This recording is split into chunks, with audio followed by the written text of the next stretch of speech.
Cinema celebrities stardom ಅಂತ ಆರಾಮಾಗಿದ್ದಂತಹ ಆರೋಪಿ ನಟ ದರ್ಶನ್ ಗೆಳತಿ ಮಾತನ್ನ ಕೇಳಿಕೊಂಡು ಜೈಲಲ್ಲಿ ಯಶಸ್ವಿ 50 ದಿನವನ್ನ ಪೂರೈಸಿದ್ದಾರೆ. ಈ 50 ದಿನಗಳ ಜರ್ನಿ ಯಾವ ರೀತಿ ಇತ್ತು, ಯಾರೆಲ್ಲ ಬಂದ್ರು, ಏನೆಲ್ಲ ಬೆಳವಣಿಗೆ ಆಯಿತು, ಮುಂದೇನಾಗಬಹುದು, ಏನಾಗ್ತಾ ಇದೆ, ಈ ಬಗ್ಗೆ ಒಂದು ವರದಿದೆ, ನೋಡ್ಕೊಂಬರೋಣ.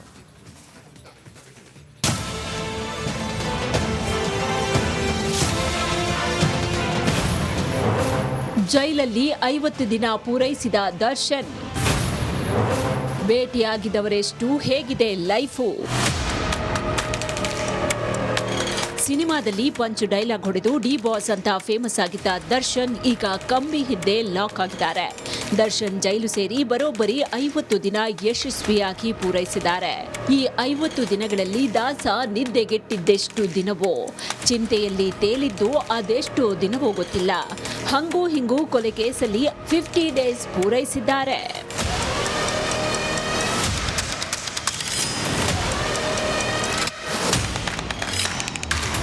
2011ರಲ್ಲಿ ಜೈಲು ಸೇರಿದ್ದ ದರ್ಶನ್ 18 ದಿನಕ್ಕೆ ಜೈಲಿನಿಂದ ಹೊರಬಂದಿದ್ರು. ಆದ್ರೀಗ ಜೈಲಲ್ಲೇ ಅರ್ಧ ಶತಕ ಬಾರಿಸಿದ್ದಾರೆ. ಪರಪ್ಪನ ಅಗ್ರಹಾರದಲ್ಲಿ ಲಾಕ್ ಆಗ್ತಾ ಇದ್ದಂತೆ ದಾಸನಿಂದ ಅಂತರ ಕಾಯ್ದುಕೊಂಡ ಚಂತನವನದ ಹಲವು ಸ್ಟಾರ್ಸ್ ಬಳಿಕ ಒಬ್ಬೊಬ್ಬರಾಗೆ ಮೀಟ್ ಆಗುವುದಕ್ಕೆ ಶುರು ಮಾಡಿದ್ರು. ಪತ್ನಿ ವಿಜಯಲಕ್ಷ್ಮಿ ಅಂತೂ ವಾರಕ್ಕೆ 3 ಬಾರಿ ಗಂಡನನ್ನ ಭೇಟಿಯಾಗಿ ಧೈರ್ಯ ತುಂಬುತ್ತಾ ಇದ್ರು. ಹೀಗೆ 4 ಗೋಡೆಗಳ ಮಧ್ಯ ಇರುವ ದರ್ಶನನ್ನ ನೋಡುವುದಕ್ಕೆ ಯಾರ್ಯಾರು ಬಂದಿದ್ರು ಅನ್ನೋದನ್ನ ನೋಡೋದಾದ್ರೆ,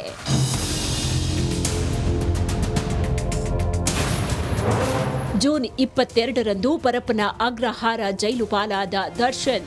ಜೂನ್ 24ರಂದು ಪತ್ನಿ ವಿಜಯಲಕ್ಷ್ಮಿ, ಮಗ ವಿನೀಶ್ ಭೇಟಿ. ಜೂನ್ 29ರಂದು ನಟಿ ರಕ್ಷಿತಾ ಹಾಗೂ ಪ್ರೇಮ್ ಭೇಟಿ ಕೊಟ್ರು, ಫ್ರೆಂಡ್ ಅಂತ ನಮೂದು ಮಾಡಿದ್ರು. ಜುಲೈ 1ಕ್ಕೆ ವಿಜಯಲಕ್ಷ್ಮಿ ಜೊತೆ ದರ್ಶನ್ ತಾಯಿ ಮೀನಾ, ತಮ್ಮ ದಿನಕರ್ ಭೇಟಿ ಕೊಟ್ರು. ಜುಲೈ 2ರಂದು ದಾಸನನ್ನ ಭೇಟಿಯಾದ್ರೂ ಸಮತ ತಂಗಿ ಅಂತ ನಮೂದು ಮಾಡಿದ್ರು. ಜುಲೈ 10ರಂದು ವಿಜಯಲಕ್ಷ್ಮಿ, ಸುಶಾಂತ, ಚಂದ್ರಶೇಖರ್, ವಿನೀಶ್ ಭೇಟಿ ಕೊಟ್ರು. ಜುಲೈ 11ರಂದು ನಟ ಧನ್ವೀರ್, ಚಂದ್ರಶೇಖರ್, ನಾಗೇಶ್, ಸುನಿಲ್, ಶಿವಕುಮಾರ್ ಭೇಟಿ. ಜುಲೈ 15ರಂದು ಪತ್ನಿ ವಿಜಯಲಕ್ಷ್ಮಿ, ನಿತಿನ್, ದಿನಕರ್, ಅನುಷ್ ಶೆಟ್ಟಿ ಭೇಟಿ ಕೊಟ್ರು. ಜುಲೈ 19ರಂದು ದರ್ಶನ್ ಪುಟ್ಟನಯ್ಯ, ರಾಘವ್, ತರುಣ್ ಕಿಶೋರ್, ಹೇಮಂತ್, ನವೀನ್ ಮೀಟ್ ಮಾಡಿದ್ರು.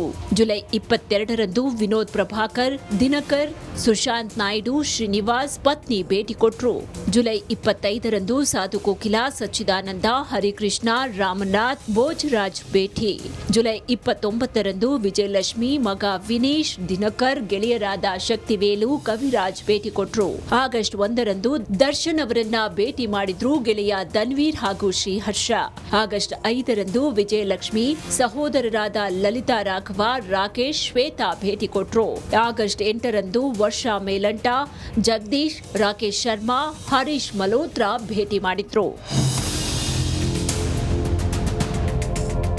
ದರ್ಶನ್ ಪರಪ್ಪನ ಅಗ್ರಹಾರದಲ್ಲಿದ್ರು. ಹೀಗೆ ಒಬ್ಬೊಬ್ಬರಾಗಿ ಭೇಟಿಯಾಗಿ ಮಾತುಕತೆ ನಡೆಸಿದ್ದಾರೆ. ದಾಸನ ಮೇಲಿರುವ ಅಭಿಮಾನ, ಪ್ರೀತಿಗಾಗಿ ಜೈಲಿಗೂ ಹೋಗಿ ಭೇಟಿ ಮಾಡಿ ಧೈರ್ಯ ತುಂಬಿದ್ದಾರೆ. 50 ದಿನದಲ್ಲಿ ಇಷ್ಟು ಜನ ಮೀಟ್ ಆಗಿದ್ದಾರೆ. ಇನ್ನು ಎಷ್ಟು ದಿನ ಜೈಲಲ್ಲಿರ್ತಾರೋ, ಅದೆಷ್ಟು ಜನ ಮೀಟ್ ಮಾಡುವುದಕ್ಕೆ ಬರ್ತಾರೋ ಕಾದ್ ನೋಡ್ಬೇಕು. ನಾಗರಾಜ್ ಜೊತೆ ನವೀನ್ ಶೆಟ್ಟಿ, ಕಿರಾಡಿ, ರಿಪಬ್ಲಿಕ್ ಕನ್ನಡ, ಬೆಂಗಳೂರು.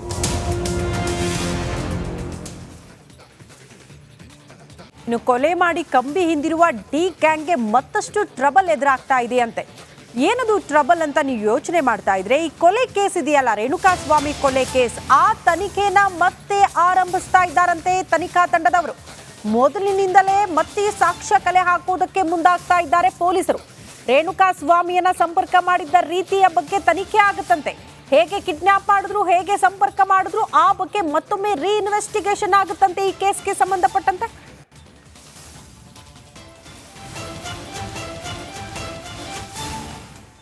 ನಮಗೆಲ್ಲ ಗೊತ್ತಿರೋದು ಇನ್ನೇನು ಸ್ವಲ್ಪ ದಿನದಲ್ಲಿ ಚಾರ್ಜ್ ಶೀಟ್ ಸಲ್ಲಿಕೆ ಮಾಡಿಬಿಡ್ತಾರೆ ಅಂತ. ಅಂದರೆ ಸೆಪ್ಟೆಂಬರ್ 1st ವೀಕಲ್ಲೆಲ್ಲ ಚಾರ್ಜ್ ಶೀಟ್ ಸಲ್ಲಿಕೆ ಆಗುತ್ತೆ, ಇವರು ಜಾಮೀನಿಗೆ ಅರ್ಜಿ ಸಲ್ಲಿಕೆ ಮಾಡ್ತಾರೆ, ಆಚೆ ಬಂದ್ಬಿಡ್ತಾರೆ ಅಂತ ಅಭಿಮಾನಿಗಳು ಕಾಯ್ತಾ ಇದ್ರು. ಈ ಹೊತ್ತಲ್ಲಿ ಮತ್ತು ವೆರಿ ಶಾಕಿಂಗ್ ಅಂತ ಅನ್ಸುತ್ತೆ, ಕಾರಣ ಇಷ್ಟೇ ಇನ್ವೆಸ್ಟಿಗೇಷನ್ ಅಂತ ಏನು ಯೋಚನೆ ಮಾಡ್ತಿದ್ದಾರೆ ಅಂದರೆ ಎಲ್ಲೆಲ್ಲೋ ಒಂದು ಸರಿ ಈ ತನಿಖೆಗೆ ಸಂಬಂಧಪಟ್ಟಂತೆ ಸಾಕ್ಷಿಗಳನ್ನು ಇಲ್ಲಿ ತನಕ ಕಲೆ ಹಾಕಿದ್ದಾರಲ್ಲ, ಅಲ್ಲೆಲ್ಲೋ ಒಂದು ಕಡೆ ಲಿಂಕ್ ಮಿಸ್ ಆಗ್ತಾ ಇದೆ ಅನ್ನೋ ಕಾರಣಕ್ಕೆ ಆ ಲಿಂಕ್ ಎಲ್ಲಿ ಮಿಸ್ ಆಗ್ತಾ ಇದೆ ಅನ್ನೋದ್ರ ಬಗ್ಗೆ ಮತ್ತೊಂದು ಸಾರಿ ಇನ್ವೆಸ್ಟಿಗೇಷನ್ ಆಗುತ್ತೆ. ಮತ್ತೊಂದು ಸಾರಿ ಇದನ್ನ ಸ್ಟ್ರಾಂಗ್ ಆಗಿ ಸಾಕ್ಷಿಗಳನ್ನು ಕಲೆ ಹಾಕುವಂತಹ ಪ್ರಕ್ರಿಯೆ ಪೊಲೀಸರಿಂದ ಆಗುತ್ತೆ. ಅಲ್ಲಿಗೆ ದರ್ಶನ್ ಅವ್ರಿಗೆ ಮತ್ತಷ್ಟು ಟ್ರಬಲ್ ಇದರಿಂದ ಅಂತ. 100ಕ್ಕೆ 100ರಷ್ಟು ಇದರಲ್ಲಿ ಮುಖ್ಯವಾಗಿ ನಾವು ಆರಂಭದಿಂದನೂ ಈ ಕ್ಷಣದವರೆಗೂ ಗಮನಿಸಿದ್ರೆ ಇಲ್ಲಿವರೆಗೂ ಪೊಲೀಸರು 200 ಸಾಕ್ಷ್ಯಗಳನ್ನ ಸಂಗ್ರಹ ಮಾಡಿದ್ರು. ಅದರಲ್ಲಿ 19 ಬಹಳ ಪ್ರಮುಖವಾದಂತ, ಯಾಕಂದ್ರೆ ಈ 19 ಸಾಕ್ಷ್ಯಗಳು ಮುಖ್ಯವಾಗಿ ವಿಜುವಲ್ ಎವಿಡೆನ್ಸ್ ಇಂದ ಕೂಡಿರೋದು ಒಂದು ಕಡೆ ಆದ್ರೆ ಟ್ರ್ಯಾಕಿಂಗ್ ಎವಿಡೆನ್ಸ್ ಕೂಡ ಮತ್ತೊಂದಾಗಿದೆ. ಹಾಗಿದ್ರೆ ಈಗ ಪೊಲೀಸರು ಈ ತನಿಖೆಯನ್ನು ಎಷ್ಟು ಸೀರಿಯಸ್ ಆಗಿ ತೆಗೆದುಕೊಂಡಿದ್ದಾರೆ ಅನ್ನೋದು ಇಲ್ಲಿ ಬಹಳ ಸ್ಪಷ್ಟವಾಗ್ತಾ ಇದೆ. ಇಲ್ಲಿವರೆಗೂ ವೆರಿ ಕೀನ್ ಆಗಿ ಇನ್ವೆಸ್ಟಿಗೇಷನ್ ಮಾಡಿರುವಂತಹ ಪೊಲೀಸರು ಮತ್ತೆ ಇನ್ನಷ್ಟು ಸಾಕ್ಷಿಗಳನ್ನ ಸಂಗ್ರಹ ಮಾಡೋದಕ್ಕೆ ಇನ್ವೆಸ್ಟಿಗೇಟ್ ಮಾಡ್ತಾ ಇದ್ದಾರೆ ಅಂತಂದ್ರೆ ದರ್ಶನ್ ಯಾವುದೇ ಕಾರಣಕ್ಕೂ ಈ ಕೇಸ್ನಿಂದ ಆಚೆ ಬರಬಾರ್ದು ಅಥವಾ ತಪ್ಪು ಮಾಡಿದವರಿಗೆ ಶಿಕ್ಷೆ ಆಗ್ಲೇಬೇಕು, ತಮ್ಮ ಕೆಲಸ ಏನು ಅನ್ನೋದನ್ನ ತೋರಿಸೋದಕ್ಕೆ ಪೊಲೀಸರು ಈಗ ಕಟಿಬದ್ಧರಾಗಿ ನಿಂತಿದ್ದಾರೆ ಅನ್ನುವಂಥದ್ದು ಇಲ್ಲಿ ಬಹಳ ಸ್ಪಷ್ಟವಾಗ್ತಾ ಇದೆ. ಇನ್ನು ಮತ್ತೊಂದು ಕಡೆ ಚಾರ್ಜ್ ಶೀಟ್ ಸಲ್ಲಿಸಿದ ನಂತರ ಆರೋಪಿಗಳ ಸ್ಥಾನಮಾನಗಳು ಬದಲಾಗುವಂತಹ ಚಾನ್ಸಸ್ ಇದೆ. ಯಾಕಂದ್ರೆ ಪವಿತ್ರ ಗೌಡ ಈ ಕೇಸಲ್ಲಿ A1 ಆಗಿದ್ದಾರೆ, ದರ್ಶನ್ A2 ಆಗಿದ್ದಾರೆ. ಚಾರ್ಜ್ ಶೀಟ್ ನಲ್ಲಿ ಇವರು ಸಲ್ಲಿಸಿರುವಂತಹ ಅಥವಾ ಇವರು ಏನೆಲ್ಲ ವರದಿಯನ್ನ ಸಲ್ಲಿಸ್ತಾರೆ ಆ ವರದಿಯ ಉಲ್ಲೇಖದ ಆಧಾರದ ಮೇಲೆ ಆರೋಪಿಗಳ ಸ್ಥಾನಮಾನ ಬದಲಾವಣೆ ಆಗುವಂತಹ ಸಾಧ್ಯತೆ ಇರುತ್ತೆ. ಸೊ ಆ ಚಾರ್ಜ್ ಶೀಟ್ ನಲ್ಲಿ ಉಲ್ಲೇಖ ಆಗಿರುವಂತಹ ಸೆಕ್ಷನ್ಗಳು ಮತ್ತು ಆರೋಪಿಗಳ ಸ್ಥಾನಮಾನದ ಆಧಾರದ ಮೇಲೆ ಜಾಮೀನು ಅರ್ಜಿ ಸಲ್ಲಿಸೋದಕ್ಕೆ ಈಗ ದರ್ಶನ್ ಪರ ವಕೀಲರು ಸಜ್ಜಾಗಿದ್ದಾರೆ. ಆದ್ರೆ ಜಾಮೀನು ಎಷ್ಟರ ಮಟ್ಟಿಗೆ ಸಿಗುತ್ತೆ ಅನ್ನುವಂಥದ್ದು ಇಲ್ಲಿ ಮುಖ್ಯ ಆಗುತ್ತೆ. ಮುಖ್ಯವಾಗಿ ಆ 19 ಸಾಕ್ಷಿಗಳೇ ಈಗ ಇವರಿಗೆ ಮಗ್ಗಲ ಮುಳ್ಳಾಗಿದೆ. ಫೈನ್, ಇನ್ನ ಯಾವ ರೀತಿ ಮತ್ತೆ ಕೇಸ್ನ ಇನ್ವೆಸ್ಟಿಗೇಷನ್ ಆಗುತ್ತೆ ಅನ್ನೋದನ್ನ ನಾವೀಗ ಒಂದ್ಸರಿ ರೀಕಾಲ್ ಮಾಡ್ಕೊಳ್ತಾ ಹೋದ್ರೆ, ರೇಣುಕಸ್ವಾಮಿಯನ್ನ ಆರಂಭದಲ್ಲಿ ಇವರು ಸಂಪರ್ಕ ಮಾಡಿದ್ದು ಹೇಗೆ ಅನ್ನುವಂಥದ್ದೇ ಇಲ್ಲಿ ಮುಖ್ಯವಾಗ್ತಾ ಇದೆ. ಅಶ್ಲೀಲ ಸಂದೇಶವನ್ನ ರವಾನೆ ಮಾಡಿದ್ರು, ಹೀಗಾಗಿ ಅದು ದರ್ಶನ್ ಗಮನಕ್ಕೆ ಬಂತು, ಆತನನ್ನ ಕರ್ಕೊಂಡು ಬನ್ನಿ ಅಂತ ತಮ್ಮ ಸಹಚರರಿಗೆ ಹೇಳಿದ್ರು, ಅದು ಈ ಹಂತಕ್ಕೆ ಬಂದು ನಿಲ್ತು ಅನ್ನೋದು ತಾವೆಲ್ಲರೂ ಕೂಡ ಗಮನಿಸಿದಿರಿ. ಆದ್ರೆ ಈತನ ಸಂಪರ್ಕ ಮಾಡಿದ್ದು ಹೇಗೆ, ಯಾರಿಂದ ಸಂಪರ್ಕ ಮಾಡಲಾಯಿತು, ಅದಕ್ಕೆ ಯಾವ ರೀತಿ ಪ್ಲಾನ್ ಮಾಡ್ಕೊಳ್ಳಾಗಿತ್ತು ಅನ್ನೋದು ಕೂಡ ಇಲ್ಲಿ ಮುಖ್ಯ ಆಗುತ್ತೆ. ಈ ಪ್ಲಾನ್ಗೆ ಯಾರೆಲ್ಲ ಸಹಕರಿಸಿದ್ರು ಅನ್ನೋದು ಕೂಡ ಇಲ್ಲಿ ಮುಖ್ಯ ಆಗುತ್ತೆ.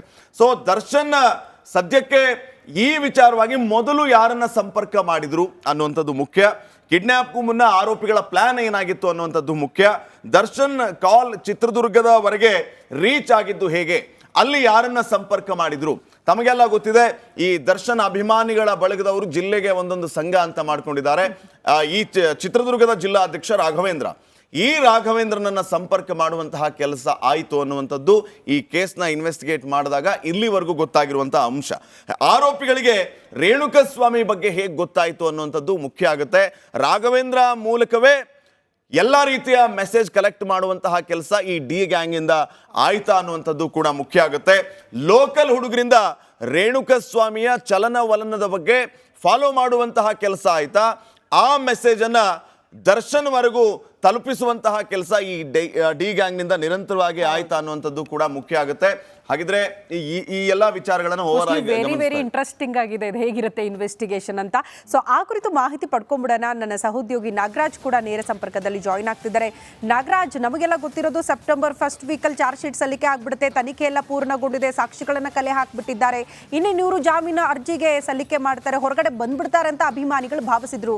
ಬಟ್ ವೆರಿ ಶಾಕಿಂಗ್ ಅಂತ ಅನ್ಸುತ್ತೆ ಇನ್ವೆಸ್ಟಿಗೇಷನ್. ಯಾಕೆ, ಅದರ ಅಗತ್ಯ ಹೇಗಿರುತ್ತೆ ಮತ್ತೆ ಎಷ್ಟು ಇಂಪಾರ್ಟೆಂಟ್ ಆಗುತ್ತೆ ಅಂತ? ಶ್ರುತಿ, ಏನು ನಾಳೆಗೆ ಇನ್ನು 1 ತಿಂಗಳ ಕಾಲಾವಕಾಶ ಚಾರ್ಜ್ ಶೀಟ್ ಸಲ್ಲಿಸೋದಕ್ಕೆ ಈ ಒಂದು ಪ್ರಕರಣದಲ್ಲಿ ಪೊಲೀಸರಿಗೆ ಅವಕಾಶ ಇರತಕ್ಕಂಥದ್ದು.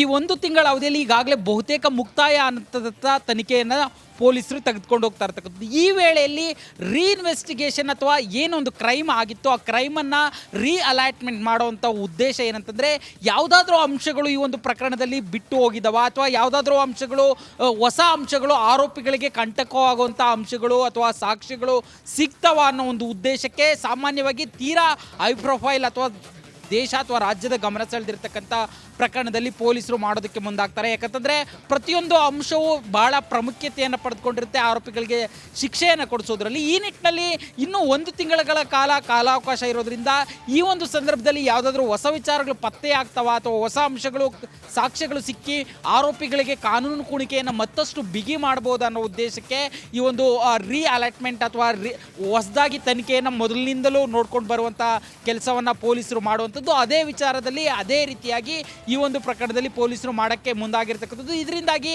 ಆರೋಪಿಗಳಿಗೆ ಶಿಕ್ಷೆ ಕೊಡಿಸುವ ಪ್ರಮಾಣ ಸಾಧ್ಯತೆ ಜಾಸ್ತಿ ಆಗಲಿ ಅನ್ನೋ ಕಾರಣಕ್ಕೆ ಈ ಒಂದು ಪ್ರಯತ್ನವನ್ನು ಪೊಲೀಸರು ಮಾಡುವಂಥದ್ದು. ಶ್ರುತಿ. ಓಕೆ ನಾಗರಾಜ್, ಧನ್ಯವಾದಗಳು ತಮ್ಮೆಲ್ಲ ಮಾಹಿತಿಗೆ.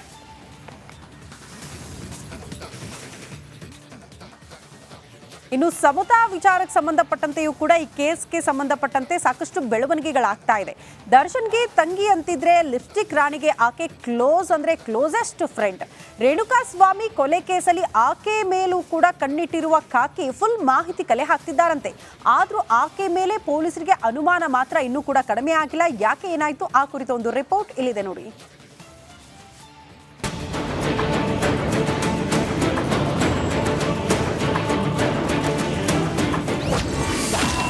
ಸಮತ ಮೇಲೆ ಪೊಲೀಸರಿಗೆ ತಪ್ಪಿಲ್ಲ ಅನುಮಾನ.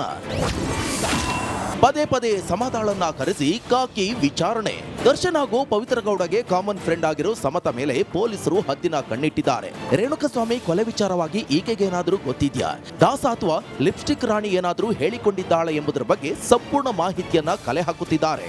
ಹೀಗಾಗಿಯೇ ಪದೇ ಪದೇ ಸಮತಾಳನ್ನ ಕರೆಸಿ ಪೊಲೀಸ್ನವರು ವಿಚಾರಣೆ ನಡೆಸುತ್ತಿದ್ದಾರೆ.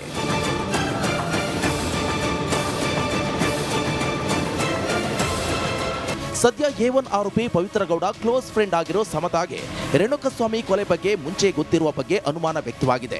ಹೀಗಾಗಿ ಪದೇ ಪದೇ ಸಮತಾಗೆ ನೋಟಿಸ್ ನೀಡಿ ವಿಚಾರಣೆ ನಡೆಸುತ್ತಿದ್ದಾರೆ. ಈವರೆಗೆ 4 ರಿಂದ 5 ಬಾರಿ ಸಮತಾ ವಿಚಾರಣೆ ನಡೆಸಿರುವ ಪೊಲೀಸರು ಮತ್ತಷ್ಟು ಬಾರಿ ನೋಟಿಸ್ ನೀಡಿ ಎನ್ಕ್ವೈರಿ ಮಾಡುವ ಸಾಧ್ಯತೆ ಇದೆ.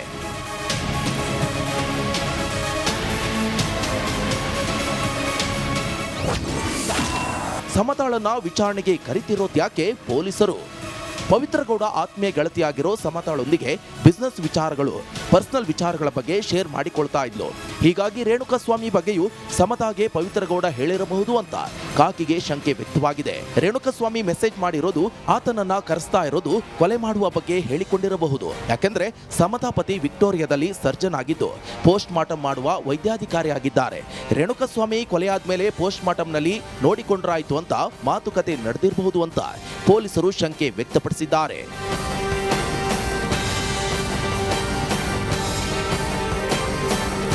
ಇವೆಲ್ಲದರ ನಡುವೆ ರೇಣುಕಸ್ವಾಮಿ ಪೋಸ್ಟ್ ಮಾರ್ಟಮ್ ದಿನ ತಮಗೆ ರಜೆ ಇದ್ರೂ ಸಮತಾ ಪತಿ ಶವಾಗಾರಕ್ಕೆ ಹೋಗಿದ್ರು.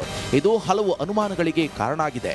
ಆದರೆ ವೈದ್ಯಾಧಿಕಾರಿಗಳ ತಂಡ ಸಮತಾ ಪತಿಗೆ ಕೇಸ್ ಬಗ್ಗೆ ಹೆಚ್ಚು ತಲೆದೂರಿಸೋಕೆ ಬಿಟ್ಟಿಲ್ಲ. ತನಿಖೆ ವೇಳೆ ಈ ಎಲ್ಲ ಮಾಹಿತಿ ಪಡೆದಿರೋ ಪೊಲೀಸರು